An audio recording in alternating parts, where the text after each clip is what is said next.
ഇന്ന് നമുക്ക് വളരെ വേഗം ശരിയാക്കി എടുക്കാൻ പറ്റുന്ന ഒരു മീൻ പീര നോക്കിയാലോ. അതിനായിട്ട് കുറച്ച് മത്തി കഴുകി, കൊച്ചു മത്തി കഴുകി മഞ്ഞളും ഉപ്പൊക്കെ ഇട്ട് നല്ല വൃത്തിയാക്കി എടുത്തിട്ടുണ്ട്. അതിന് ചതച്ച് ചേർക്കാനായിട്ട് 1 കപ്പ് തേങ്ങ, കുറച്ച് കൊച്ചുള്ളി കട്ട് ചെയ്തതുണ്ട്, 1 കഷ്ണം ഇഞ്ചി, പച്ചമുളക്, കുറച്ച് കറിവേപ്പില. ഇനി ബാക്കി സാധനങ്ങൾ എടുത്തിട്ട് നമുക്ക് ചതച്ചെടുക്കാം. ഈ തേങ്ങയിലേക്ക് കുറച്ച് മഞ്ഞൾപ്പൊടി ഇടുക. ഒരു ചെറിയ സ്പൂൺ നിറയെ മുളക് പൊടി ഇടുക. കുരുമുളക് പൊടിച്ചതാണ്. ഇനി ഇതെല്ലാം കൂടി ഒന്ന് ചതച്ചെടുക്കാം.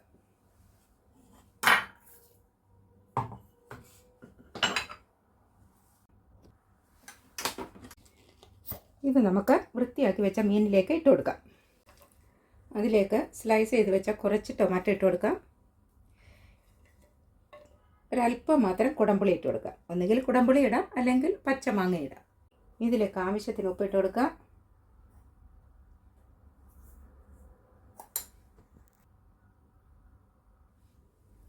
ഒരു സ്പൂണ് കൊണ്ട് ഇതെല്ലാം ഒന്ന് മിക്സ് ചെയ്യാം.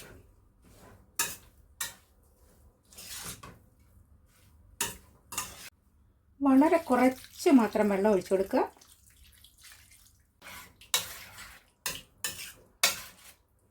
ഇപ്പോൾ ഇതിന് ചേർക്കേണ്ട എല്ലാ അരപ്പും റെഡിയായി. ഇനി ഇത് നമുക്ക് വേവിച്ചെടുക്കാം. അല്പം പച്ച വെളിച്ചെണ്ണ ഒഴിച്ചു കൊടുക്കുക. കുറച്ച് ഫ്രഷ് കറിവേപ്പില ഇട്ട് കൊടുക്കുക. നമ്മുടെ മീൻ പീര പറ്റിച്ചത് ഇവിടെ റെഡിയായി. ഇത് കുറച്ച് സമയം ഇവിടെ നിന്ന് സെറ്റ് ആവട്ടെ. കാൽസ്യത്തിൻ്റെയും ഒമേഗ 3യുടെയും കലവറയായ നമ്മുടെ കുഞ്ഞൻ മത്തി,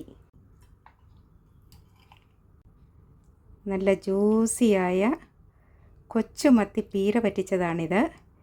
വളരെ ടേസ്റ്റിയാണിത്. മീൻ പീര പറ്റിച്ചത് കാണുമ്പോൾ തന്നെ കഴിക്കാൻ തോന്നില്ലേ? ചോറിൻ്റെ കൂടെയും ചപ്പാത്തിയുടെ കൂടെയും ഒക്കെ കഴിക്കാൻ വളരെ ടേസ്റ്റിയായ ഒരു കൊച്ചുമത്തി പീര പറ്റിച്ചതാണിത്. ഇത് ഓരോ സ്ഥലത്തും ഓരോ രീതിയിലാണല്ലോ ശരിയാക്കുക. ഞാൻ ശരിയാക്കുന്നതിൽ ഒരു രീതിയാണിത്. ഇത് എല്ലാവർക്കും ഇഷ്ടപ്പെട്ടു എന്ന് കരുതുന്നു. അടുത്ത നല്ലൊരു വീഡിയോയുമായി വരുന്നത് വരെ ബൈ.